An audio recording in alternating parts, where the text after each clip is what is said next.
Final challenge যেটা বেনজিরকে করতে চাই সেটা হচ্ছে বেনজিরের মতো কুখ্যাত ব্যক্তি তার মেয়ের থেকেও কম বয়সী নারীদেরকে ভোগ করে থাকেন এবং তাদের সাথে তিনি পরকীয়া সম্পর্কে লিপ্ত রয়েছেন।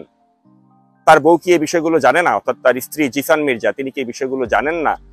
বেনজির যদি সৎ হয়ে থাকেন এবং তার বউয়ের প্রতি লয়াল হয়ে থাকেন, তাকে আমি ওপেন চ্যালেঞ্জ করছি, আপনি লাইভে এসে বলুন যে অন্য কোনো নারীর সাথে আপনার কোনো ধরনের সম্পর্ক নেই।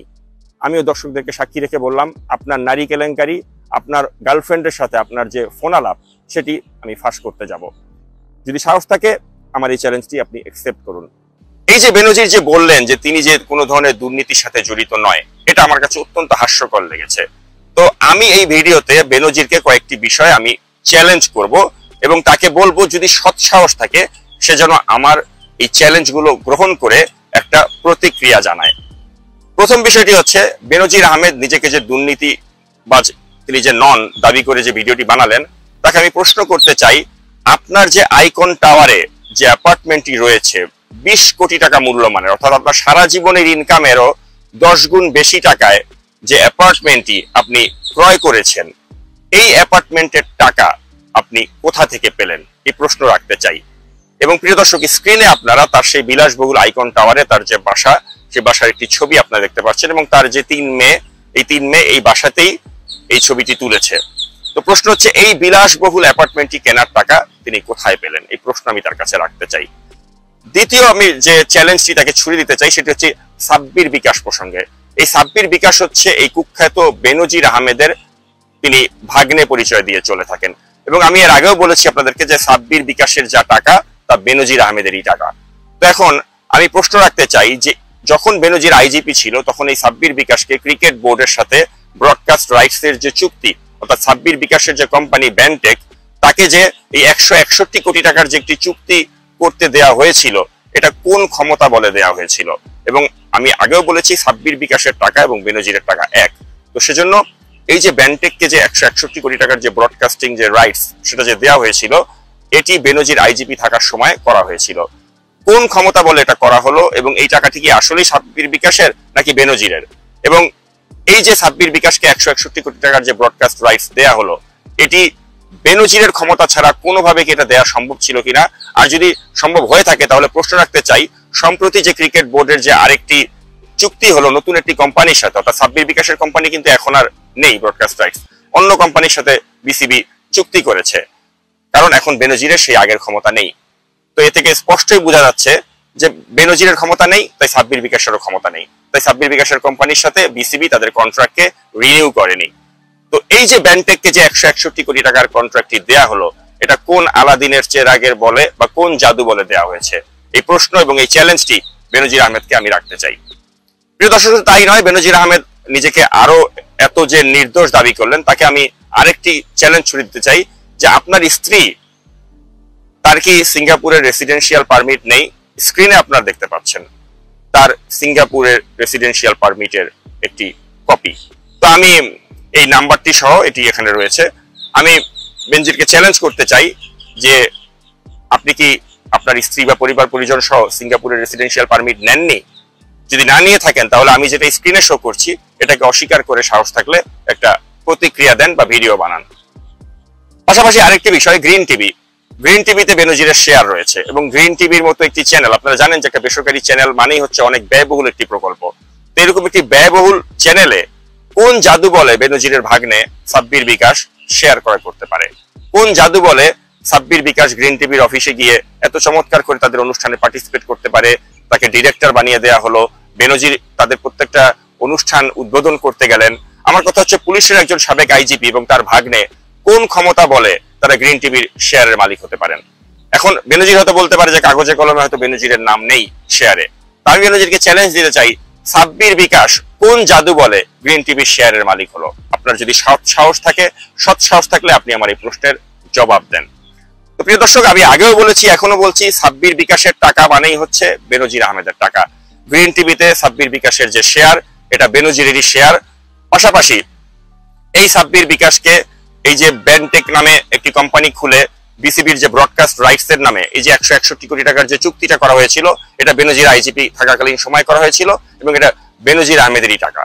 অর্থাৎ সব মিলিয়ে যেটা আমি বলতে চাচ্ছি সেটা হচ্ছে বেনজির আহমেদ নিজেকে দুর্নীতি মুক্ত একজন শুদ্ধাচার পুরস্কারপ্রাপ্ত পুলিশ কর্মকর্তা হিসেবে দাবি করছেন, কিন্তু তিনি এখনো খোলাসা করতে পারেননি যে তিনি কিভাবে আইকন টাওয়ারের মতো একটি টাওয়ার 20 কোটি টাকার একটি অ্যাপার্টমেন্ট সেখানে তিনি কিনতে পারেন।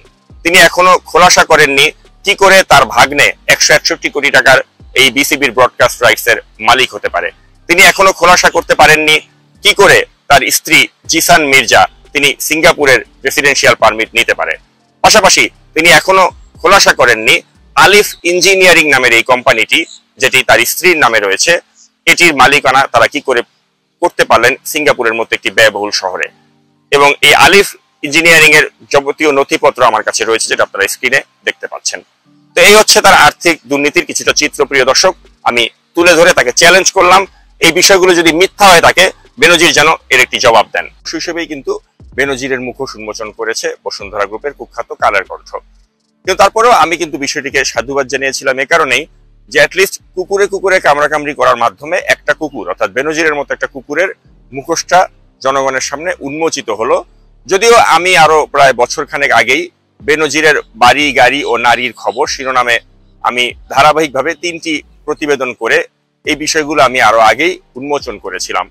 যদিও আমাদের নাগরিক টিভিকে তো তারা আসলে মেইন স্ট্রিম কোনো সংবাদ মাধ্যম হিসেবে তারা ধরেই না, তো সেজন্য আমাদের ভিডিওটার জন্য কোনো জবাব বেনজির দেওয়ার প্রয়োজন মনে করেনি। আর সরকারি মহলে তো বলেইছে যে এটা তো নাগরিক টিভির মতো একটা সরকার বিরোধী প্ল্যাটফর্ম আমার বিরুদ্ধে অপপ্রচার করেছে, তো এটা বলে তখন সে পার পেয়ে গিয়েছে। কিন্তু এখন যেহেতু সরকারেরই আরেক অলিগার্ক অর্থাৎ বসুন্ধরা গ্রুপ, যারা এই সরকারের হালুয়া রুটি খেয়ে ফুলে ফেপে বড় হয়েছে গত 15 বছরে, তাদের গণমাধ্যমে যেহেতু বেনজিরের মুখোশ উন্মোচিত হলো, আর বেনজিরও যেহেতু এই সরকারেরই আরেকজন অত্যন্ত পা চাটা চাটুকার সাবেক পুলিশ কর্মকর্তা, তাই তাদের নিজেদের মধ্যে দ্বন্দ্ব। এটা আসলে জনগণকে কিন্তু আমরা যারা সাধারণ জনগণ যারা এই ফ্যাসিবাদী শাসনের অবসান চাই তাদের মনে কিন্তু একটা আনন্দের খোরাক জুগিয়েছে। এবং যেটা আমি আমার ইতিপূর্বের ভিডিওতেও বলেছি যে কুকুরে কুকুরে কামড়াকামড়ি হচ্ছে, আর সেটা দেখে আমরা জনগণ আমরা মজা নিচ্ছি, মজা পাচ্ছি। তো প্রিয় দর্শক, এই মজা নেয়া বা মজা পাওয়ার মাঝেও একটা মানে অবাক করে দেওয়ার মতো ঘটনা যেটা ঘটলো সেটা হচ্ছে বেনজির আহমেদ তার যে প্রতিক্রিয়া জানালেন বসুন্ধরার এই তার বিরুদ্ধে যে সংবাদে তার যে দুর্নীতির চিত্র উন্মোচন হলো সেটির প্রতিবাদে তিনি যে ভিডিওটি তার ফেসবুকে আপলোড করলেন, এটি নিয়ে কিন্তু জনমনে বেশ প্রশ্ন বা বেশ জিজ্ঞাসা দেখা দিয়েছে। এবং কেউ কেউ মনে করছেন যে হয়তো বসুন্ধরা গ্রুপের সাথে বেনজির আহমেদের একটা সমঝোতা হয়ে গিয়েছে। তো প্রিয় দর্শক, সেই বিষয়গুলো নিয়েই মূলত আজকের এই ভিডিওতে আমি আপনাদেরকে কিছু ক্লিয়ারিফিকেশন দিতে চাই। প্রথম ক্লিয়ারিফিকেশন সেটা হচ্ছে যে যারা মনে করছেন যে বসুন্ধরা গ্রুপের সাথে বেনজিরের সমঝোতা হয়ে গিয়েছে পুরোপুরি, আসলে বিষয়টি কিন্তু সত্য নয়। এখনো বসুন্ধরা গ্রুপ বেনজিরের পেছনে লেগে আছে এবং বেনজিরের বিরুদ্ধে যে কোনো সময় তারা আরো যে কোনো কিছু প্রকাশ করতে পারে ওই ধরনের একটা অবস্থা তাদের মাঝে বিরাজ করছে। যে কারণেই বেনজির কিন্তু তার পক্ষ থেকে ভিডিওটির মাধ্যমে প্রমাণ করলো যে বেনজির আসলে বসুন্ধরার সাথে এই মুহূর্তে সংঘাতে যেতে চাচ্ছে না বা তাদের বিরুদ্ধে কোনো ধরনের অ্যাকশনে যেতে চাচ্ছে না। এবং আমার মনে হয় যে পৃথিবীর ইতিহাসে বেনজিরের যে মানে সংবাদের জবাবে যে একটা প্রতিক্রিয়ার ভিডিও তিনি যেটা করলেন এটা একটা বিরল দৃষ্টান্ত হয়ে থাকবে। কারণ আপনি যখন একটা প্রতিক্রিয়া বা প্রতিবাদ জানাবেন, সেটা নিয়ম হচ্ছে আপনি ওই পত্রিকাতে সরাসরি আপনার প্রতিবাদ জানাবেন। যে প্রকাশিত সংবাদের একটা প্রতিবাদ তা কিন্তু তিনি বসুন্ধরার কোনো মিডিয়াতে পাঠাননি। পাশাপাশি তিনি তার যে ভিডিও সেখানে একটিবারের জন্য বসুন্ধরার কালের কণ্ঠ বা বসুন্ধরা গ্রুপের নামটি পর্যন্ত তিনি উল্লেখ করেননি, অর্থাৎ ভাসুরের নাম মুখে নিতে তার কার্পণ্য লেগেছে। এ থেকেই বোঝা যায় যে তিনি আসলে বসুন্ধরার সাথে কোনো দ্বন্দ্ব বা কোনো সংঘাতে যেতে চাচ্ছেন না। অর্থাৎ বসুন্ধরা তাকে বেশ শক্ত করেই যে পাকড়াও করেছে এবং তিনি যে এর একটা কঠিন জবাব তাদেরকে দিতে পারছেন না, তাদেরকে তিনি চ্যালেঞ্জ করতে পারছেন না, তাদেরকে তিনি আইনে বা আদালতের মুখোমুখি করতে পারছেন না। অর্থাৎ বেনজির আহমেদের যে একটা অসহায়ত্ব সেটা কিন্তু তার এই রিয়াকশন ভিডিওর মাধ্যমে কিন্তু পরিষ্কারভাবে আমাদের সামনে ফুটে উঠেছে। এবং তিনি যে নিজেকে নির্দোষ দাবি করলেন, তিনি বোঝাবার চেষ্টা করলেন যে তার মতো ভালো মানুষ আর পৃথিবীতে নেই, তিনি একদম কোনো ধরনের দুর্নীতির সাথে জড়িত নয়, তিনি শুদ্ধাচার পুরস্কার প্রাপ্ত একজন সাবেক পুলিশ কর্মকর্তা।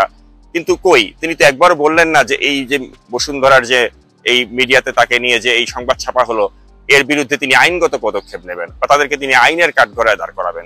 তিনি তো নিজে একজন পুলিশের সাবেক আইজিপি ছিলেন, তার বিরুদ্ধে যদি সত্যিকার অর্থে এগুলো মিথ্যা সংবাদ হয়ে থাকে, তিনি তো তাদেরকে আদালতের কাঠগড়ায় তুলতে পারতেন।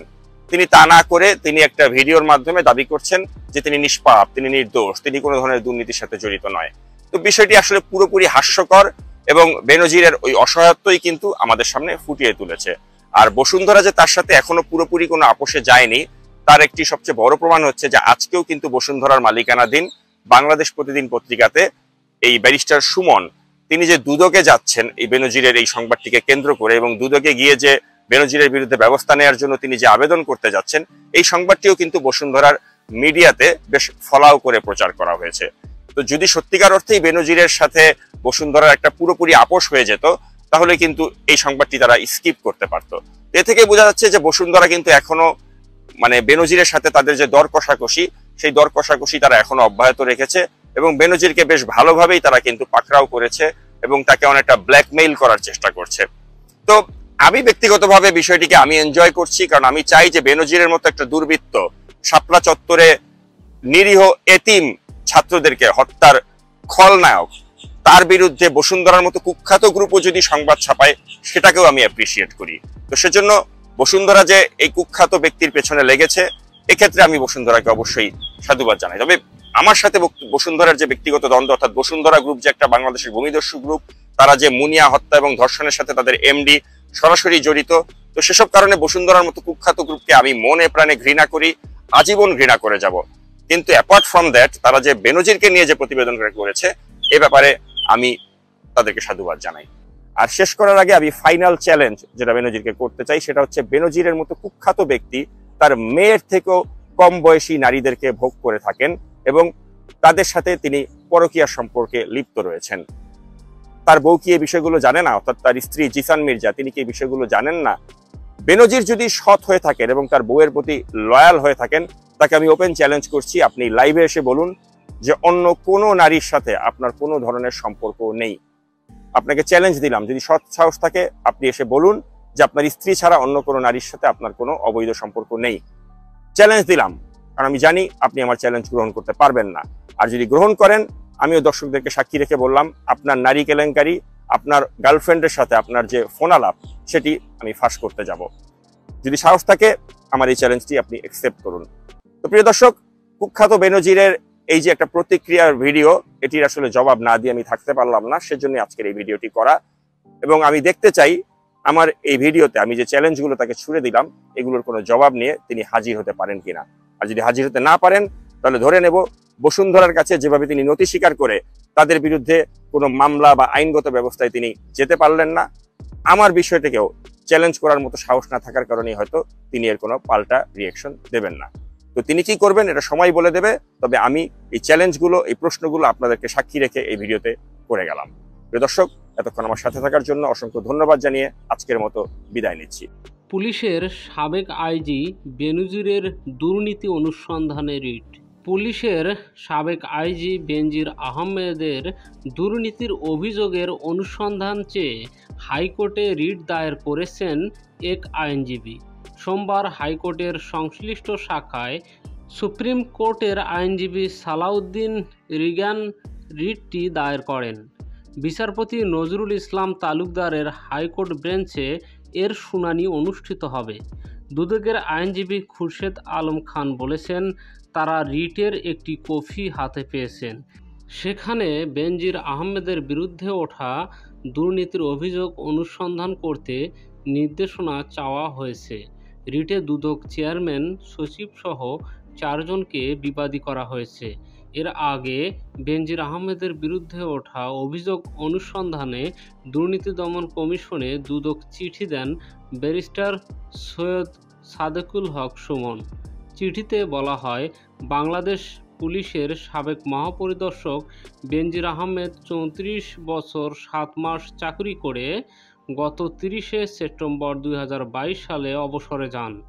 অবসর গ্রহণের পর দেখা যায় বেনজির আহমেদের স্ত্রী ও কন্যার নামে বিপুল পরিমাণ সম্পত্তি রয়েছে, যা তার আয়ের তুলনায় অসম।